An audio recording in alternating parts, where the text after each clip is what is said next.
आला की वेध लागतात पंढरीच्या वारीचे आणि तुकोबा ज्ञानोबाच्या पालख्यांचं. तुकाराम महाराजांच्या पालखीस रथाला कोणत्या बैलजोड्या जोडल्या जाणार याची भाविकांना मोठी उत्सुकता असते.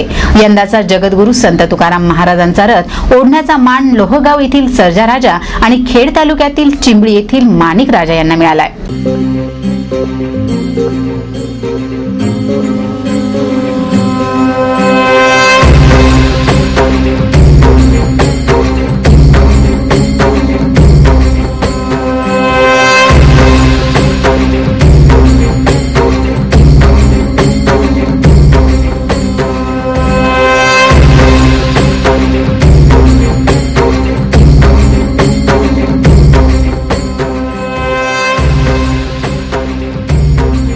धार्मिक सोहळा म्हणून ओळखल्या जाणाऱ्या पालखी सोहळ्यात सर्वजण यानं त्या मार्गे सेवा करण्यासाठी धडपडत असतो. अशीच सेवा असते ती पालखीच्या रथाला बैलजोडी जोडण्याची. 16 जुलैला प्रस्थान करणाऱ्या जगद्गुरू संत तुकाराम महाराज यांच्या पालखीला बैल देण्याचा मान यंदा भानुदास खांदवे आणि आप्पासाहेब लोखंडे या शेतकऱ्यांना मिळालाय. हवेली तालुक्यातील लोहगाव येथील भानुदास यांची सर्जा राजा तर खेड तालुक्यातील चिंबळीच्या आप्पासाहेब यांची माणिक राजा ही बैलजोडी पंढरपूर पर्यंत तुकोबांचा रथ ओढणार आहे. बैलजोडीचा मान मिळाल्याची घोषणा होताच चिंबळीकरांनी फटाके फोडत भंडारा उधळत आनंद साजरा केला. यंदा देहू संस्थांकडे बैलजोडीचा मान मिळवण्यासाठी 18 शेतकऱ्यांनी अर्ज केले होते. बैलजोडी निवडण्यासाठीही काही निकष निश्चित केले गेले होते. त्यानुसार ही निवड होते.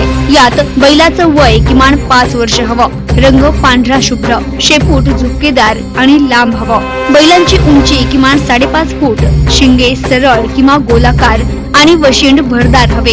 हे बैल मांसाळलेले असावेत अशी ही अट असते. या संदर्भात खेड तालुक्यातील चिंबळी येथील आप्पासाहेब लोखंडे या शेतकऱ्यानं आपली प्रतिक्रिया दिली आहे. रथ ओढण्याचा मान मिळाला हा मला सकाळी साधारण 10-10:30 वाजता तुकाराम महाराज संस्थांच्या विश्वस्तांनी फोन केला आणि त्यांनी फोन केल्यानंतर त्यांनी सांगितलं की बघ तुम्ही मंदिरामध्ये येऊन तुम्ही आम्हाला भेटा, काही गोष्टी आहेत त्यात तुम्हाला सांगतो.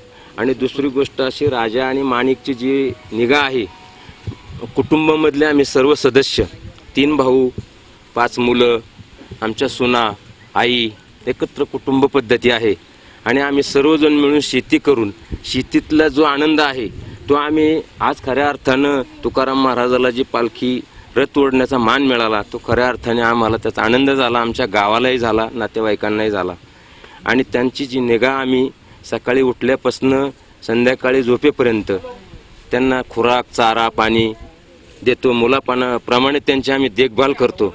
हा आनंद आम्हाला तुकाराम महाराजांच्या उक्तीप्रमाणे मिळाला की शुद्ध विजापोटी फळे रसाळ गोमटी.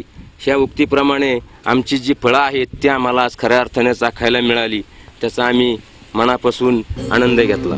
प्रतिनिधी बसवराज बबलेश्वर सह श्रद्धा कोतावडेकर, NTV न्यूज मराठी, पिंपरी चिंचवड, पुणे.